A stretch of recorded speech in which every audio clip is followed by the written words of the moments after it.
And we're back with the Costello Coaching Podcast. I'm Tommy Costello, and this is Andrew Rohrbach. Andrew Rohrbach.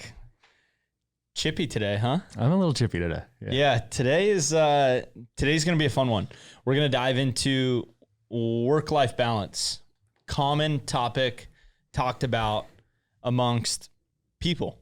I think everyone's entitled to their own opinion on this one and what works for them. But Andrew and I actually have different thoughts on work-life balance.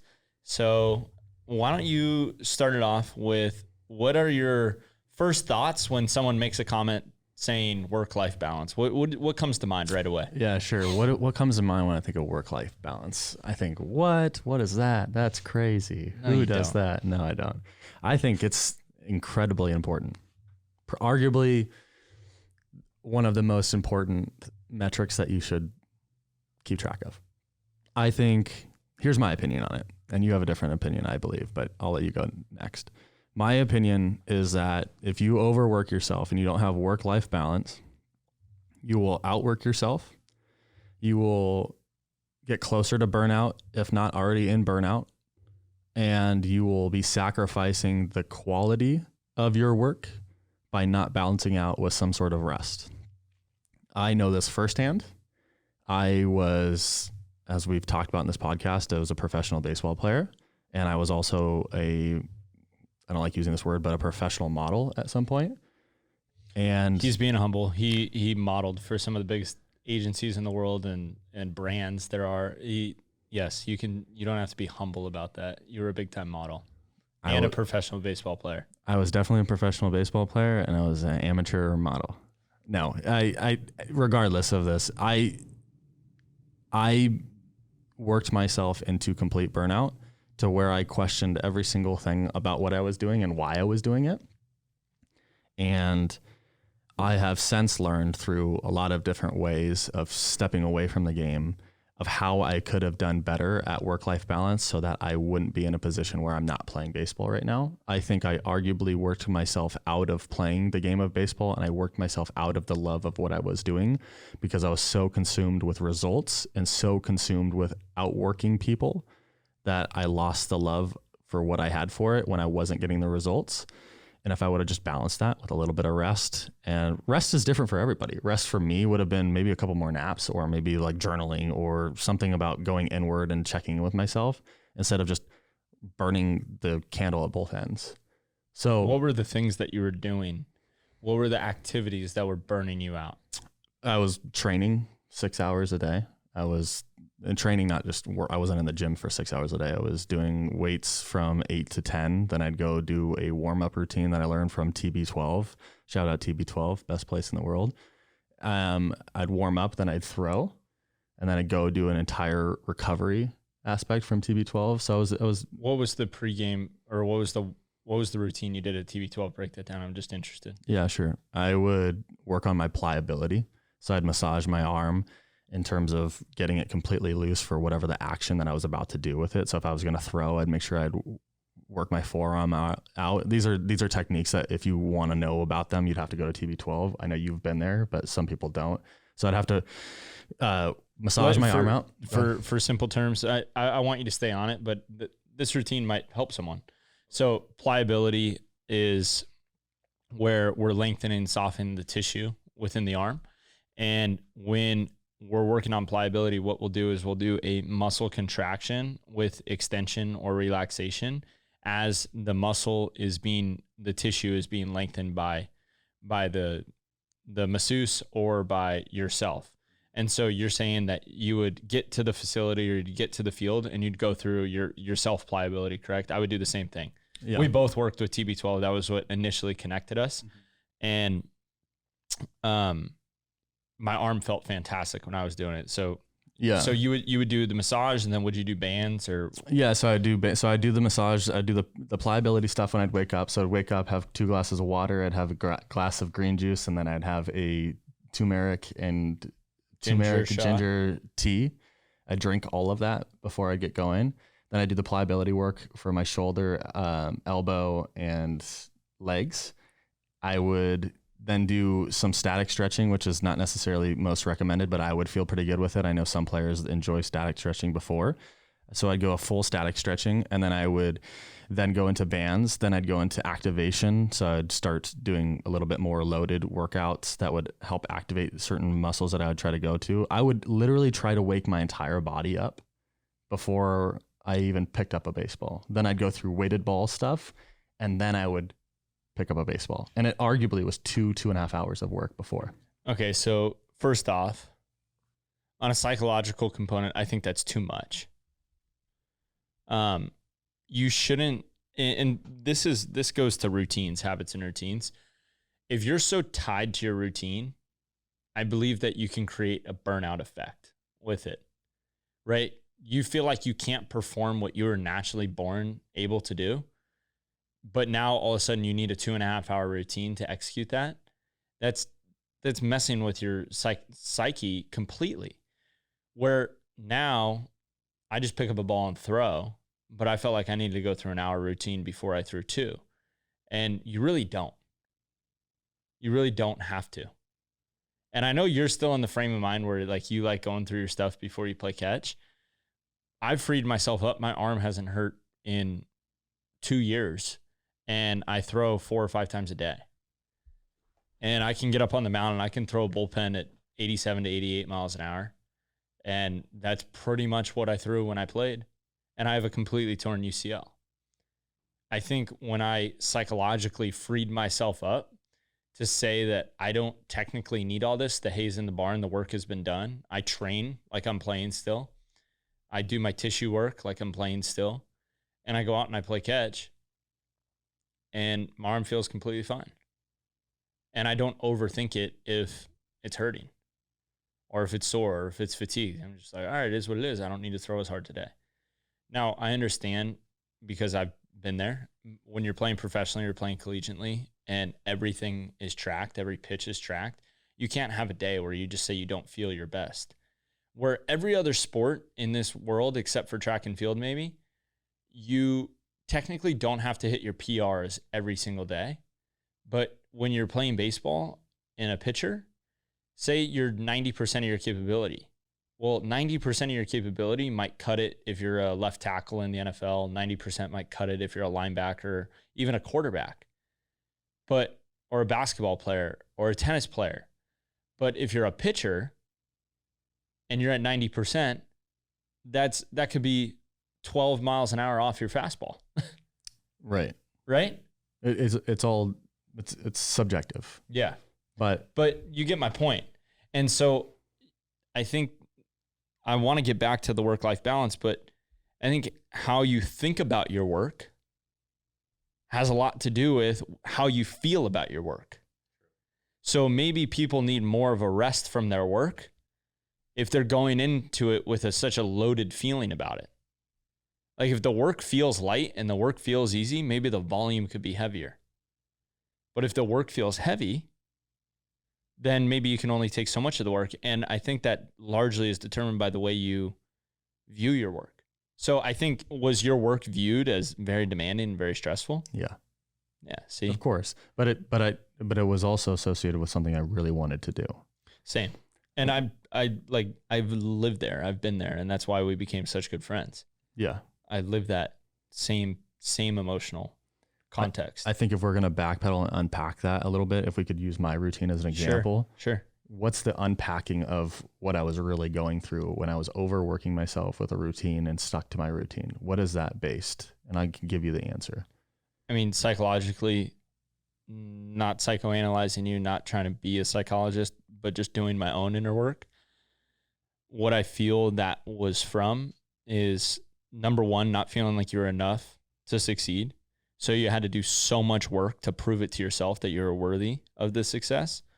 Or you had such a deep fear of failure that you were going to do everything you possibly could to not fail. And the image that comes to mind is someone hanging on the edge of a cliff when maybe there's a rock that they could put their foot on and they just do a simple press out, like you're pressing out of a pool, and they just put themselves up to the edge of the cliff.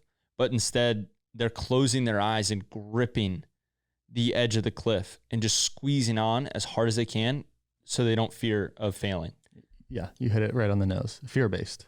It sounds so fear, and mine was so fear-based. And I took that fear and anxiety onto the mound many times. Yeah. Yeah, you'll translate it other places. It was fear-based for me. I was very afraid to lose my career. Yep. Instead of playing for my career. Yep. It was, I gotta get back. Yep. I gotta perform every single time. And people really deal with that. And we're not even talking baseball players. Yeah. Your line of work, my line of work, Fortune 500 companies. It's all, there's an underlying thing of fear. If we don't make this sale, if we don't get this, it's all results based. That's why I'm a big component of, yes, you can have something that you love to do and be fully passionate about it. But some of the best work I've done in my new career of doing this have come from taking a step away from it and letting it simmer. I get great ideas within that rest period. Mm-hmm. And if I don't take that rest period, I will only stay where I'm at. It's the same thing with like the undulating principle of like weightlifting. If you constantly train, don't have a deload week. If you don't have a deload week or deload or rest between work, you're going to never progress and you're going to only stay where you're at and not significantly, but shortly and smally little steps get worse. Mm-hmm. I agree. My best ideas and thoughts and execution has come after a 3-day vacation or a 4-day, or leave town on a Wednesday, come back on a Sunday night. And some of my best work comes from that. I do believe though as well, I think it's easy. It can be a slippery slope in terms of you need to stack the hours and you need to put the hours in over time and compound those strong days of work where you feel tired and you feel depleted and you're putting everything you have into it, all the way to the point. And the way that I do it is I just work. And until I feel like I need a rest. And then sometimes I get a little sick, and it usually comes once every 2 months, and I sleep for 18 hours and I eat and I take a day off and then I get back to it. But the flow that I'm finding for myself is probably 9 weeks, like 11 weeks, 12 weeks of highly concentrated, focused work. So like 90 days of work. And then 4 days of removing myself from it and feeding myself back with the things that I love to do, where some people might feel as work, but mine would be working out and swimming and running and just putting all my energy into that. And then I come back with new ideas. And I love plane rides for note taking. I'll sit on a 4-hour flight and I'll just think about my business. I'll think about my work and I'll take notes. And those are the things that kind of bring me back to center and rest. I rest. I don't do well with, okay, Tuesday I need to rest, and Wednesday I need to get after it, and Thursday I need a half day, and Friday I need to go as hard as I can. Saturday I need to go as hard as I can. Sunday you're not allowed to do anything. I don't really do well with the days of the week and structuring it in terms of how much I'm going to work or what I'm going to do. Why is that? I think... I'm just curious. Yeah, no, I think if I want to get something done, I'm just going to get it done. And it doesn't really matter the day of the week or the holiday or whatever it is. And same goes for it if it's a random Wednesday and most people are at work. Like I might be golfing the whole day and do whatever I want to do. And that's the benefit of owning your own business.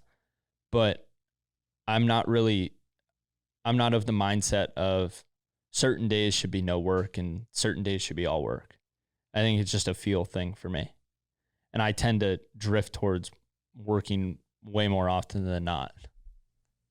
Is there any reason why you lean more towards working more than... I enjoy it. You just enjoy what you do. I love what I do. And if you told me that I had nothing to do today on Wednesday, I'd probably golf. And if I wasn't able to golf or go to the beach or do something like that, and I just had to sit, relax, it would be boring. It would be like a wasted day in my feeling, in my gut. Do you feel like you're missing out on something? No, I think 2 things. I think that we're all going to die, and my work, as important as I feel my work is, 100 years after I die, if someone remembers me, that's incredible. But they probably won't. And if I think that my work is so important that it's going to be completely valued after I die, then my ego is too big and I'm not in reality. So the work isn't that important. But I think it's what I enjoy with as many days as I get. And if I have 100 days left, I would want to do what I love to do and work as hard as I can for those 100 days. Because that's what I believe I was put on this earth to do, is to serve people in the way that I serve them. And I try to empty my tank every single day doing what I'm called to do. And so that's where I'm at with it. Well, then I don't have any, I think that's beautiful. Thanks. Genuinely. And it brings up my next question, because it seems as though what you're doing is something you're passionate about, and what you have, like, even though you like to work a lot, it's something that values you. Yeah. And you do find rest in different areas. Mm-hmm. So that begs the question. I think this big topic of work to rest ratio and everything that we're talking about, I think people get messed up with it because maybe they aren't doing something they love to do. Yeah.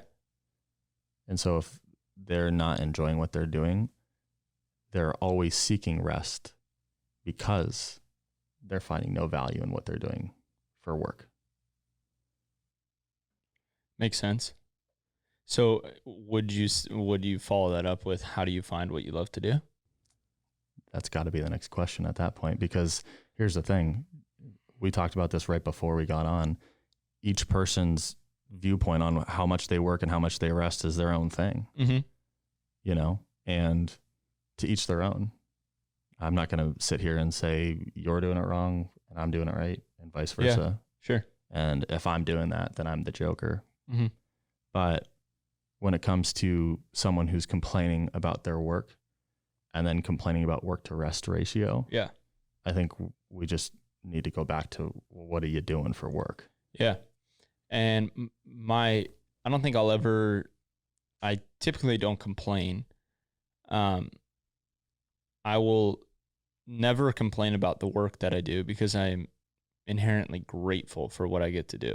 And I truly am. So I've never complained about the work that I do. But I have felt so fatigued that I'm like, man, I'm so tired. And I just need to take a rest. And I can't handle it. I just need to take a rest. And once I'm rested, I get back to it. Sometimes a lot, when you're helping a lot of people, they can just continue to want from you, which is fine. I'm here to serve. I'm here to help. But what I've been able to do is really put up boundaries in terms of schedules. And so maybe 5-10 minutes ago, I said that Monday through Friday and, whatever, I don't work like that, in terms of I'll work whenever I feel like I want to work, but it's very structured to the day and the time when people get to see me. So my work is in two parts. One part, I'll see 8 to 9 people. So I'll do 9 hours of in-person sessions a day. So one person, 1 hour, 9 times a day. But there's about 14 hours of work each day on average, excluding, maybe 1 or 2 days a week, depending on what's needed. And then, but the structure and time frames are set up that way throughout Monday through Friday and Saturday, Sunday, so that I have my own time to work on the things that need to improve within the business. But people are only allowed to see me certain times, and you can only pay to see me in certain times. So I definitely utilize a schedule and a calendar in that way. But if my brain is going on something and I'm sitting on a couch on Sunday at 1:00 watching the Masters, and my brain is thinking about something, I might go do 6 hours of work on that thing that I'm thinking about right in that current moment, where most people might put it off till Monday. And then, because I strongly believe that we should take action when the feeling is hot.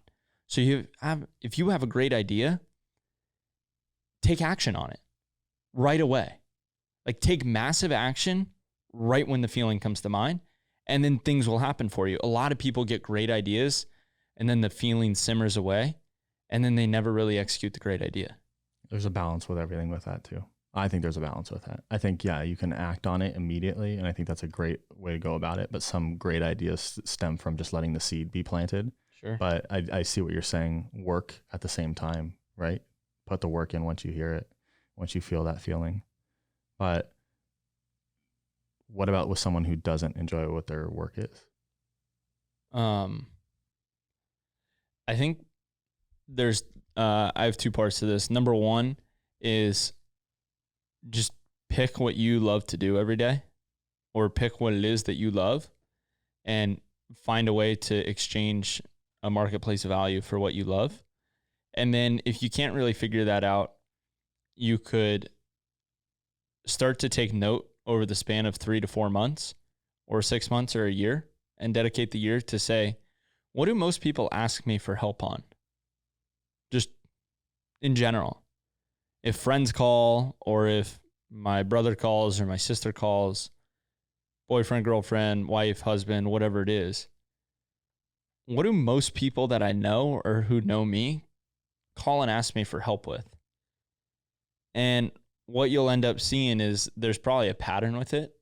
Most people in your circle will have a certain sense of value for whatever the topic is. Maybe it's you're a great handyman, or maybe you're a great sounding board. You can listen to someone really well. Maybe it's anything. Maybe it's decorating. Maybe you're a great interior designer and your friends are always asking to help decorate for Christmas or whatever it is. That's where you could put your work towards and exchange that for monetary value. And if you do that, all of a sudden you're doing things that you're naturally good at. And if you're naturally good at it, it's so much easier to get better at that. Like me, I'm naturally good at training. I'm naturally good at baseball. And I love working at it. It's my passion. So I help people with it and challenge myself to get educated on it. There's something people do every single day that's pretty consistent, that they're not finding value in, that they do almost every single day, or that they always seek out to make sure that they get into a routine or habit, and they don't put enough value on that. That might be the thing that they really love to do. Yeah. Like I loved having conversations with people, deep, intimate conversations. Yep. Loved it, seeked it out. And then I'd sit there and ask the question, man, what am I doing? Like, I don't know what I'm going to do after my baseball career. What am I supposed to do? And it's just over and over and over again. I'd have deep conversations. And I'd leave those deep conversations going, man, my cup's filled. I love talking about philosophy, and what are your thoughts on this? And what are my thoughts on this? And I could help you in this way. And an interesting question came to mind. If you have one more thing to answer, is what if you do find that thing that you love to do? How do you balance that in the world that we live in, with this whole concept of work to rest ratio, with someone else in your life? Now, I'm not just saying spouse, significant other, but your family. Where does that come into play? Because the way I look at it, there's a lot of successful people in this world, but a lot of successful people in this world don't have good work to rest ratio with things that are actually like families. Okay, so I have a lot of thoughts on this. Yeah. Number one is, you could look at these super successful people and they time block it, and they say, all right, Tuesday at 4:00, no one's allowed to contact me except my family. I got Tuesday family dinner. We're going to do bowling after. We're going to do all these fun things on Tuesday nights, Thursday nights, and Saturday nights. No one can get me except my family on those 3 days. So look, after a year, 50 times 3, there's 150 days out of the 360, 156 out of the 365 days a year.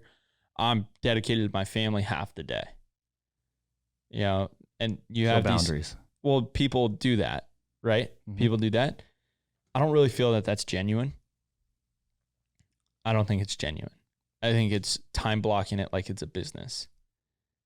And deep, meaningful relationships where you're interconnected, you're either family or it's your significant other, that requires more than just time blocking. It requires a presence. Because if I time block it, well, maybe it's good that no one in my business world can contact me, right? I think it's why most people crave a 9-to-5 job, not only for the security of every Monday through Friday when I wake up, I have a place to be, and then I know when I'm done, but also that there's some consistency around the fact that, yeah, at 5:30, at 6 o'clock, you're going to be home for dinner. And they've time blocked it where there's set up time for them to be together. Now, when people are performing their passions and what they truly do, like Laird Hamilton doesn't wait for 6 o'clock dinner to happen. What if there's a massive wave happening at 6 o'clock?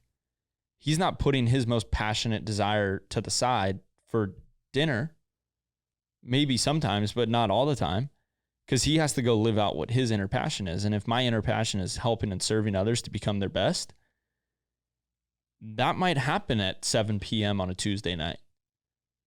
So it's so weird because it's a yin and a yang in terms of, okay, you could go take this job that has the structures and has these things so you could be with the people that matter in your life. But also you might have to sacrifice your passion for that. So I don't think our passion follows a clock. That's why when I work 14 hours a day, and that's probably twice the amount most people work, it's my passion fueling that. It's not my energy. It's deep-rooted inner passion of doing what I do. So I think it's really hard for people to say, it's like, pick what you want. Pick your passion or pick your schedule. And then if you can make enough money where you could say, I have enough money where I don't need to see people anymore, or I can do whatever I want, sure. But then it's going to be a really weird feeling because you're not going to be in your passion either. Yeah, I agree completely with the whole passion versus schedule thing. When it comes to this concept of, say you've picked your passion, you love helping people. I love helping people. Okay, yeah. We're doing our passions right now, right? Yeah.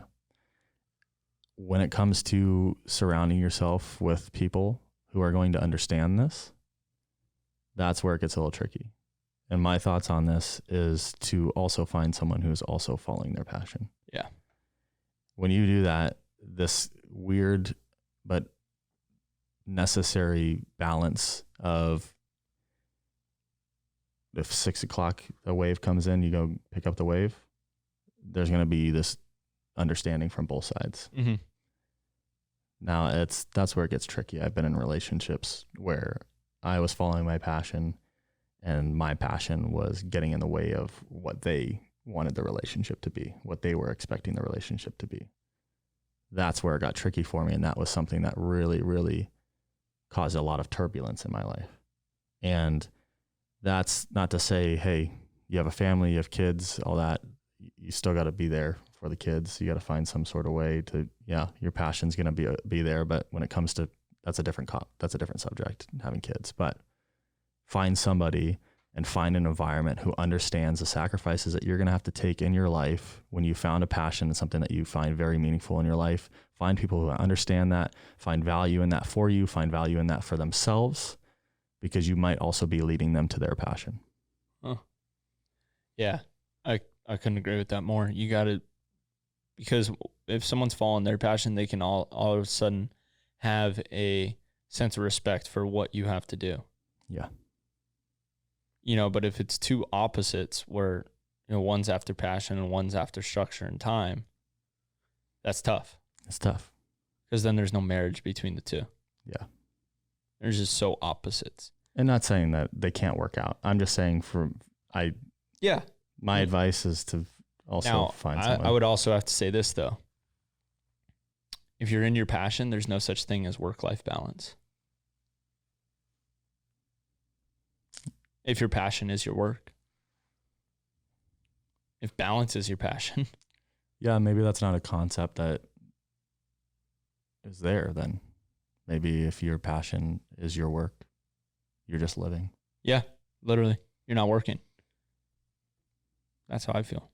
So this whole concept that we've talked about this entire podcast about work to rest ratio or work to life balance, maybe the solution towards it, what we kind of believe here, is find your passion. Find your passion. I like it. Didn't think it was going to go this way, but it did. We shook hands at the very beginning of this that we wanted to still be friends afterwards. Yeah. I think we came to a great concept. I feel like I want to hug you. Yeah. Let's shake it up. Let's shake it up. Yeah. See, that was great. There you go. That was great. We'll be back at it again next time. Let us know if you want to hear anything else.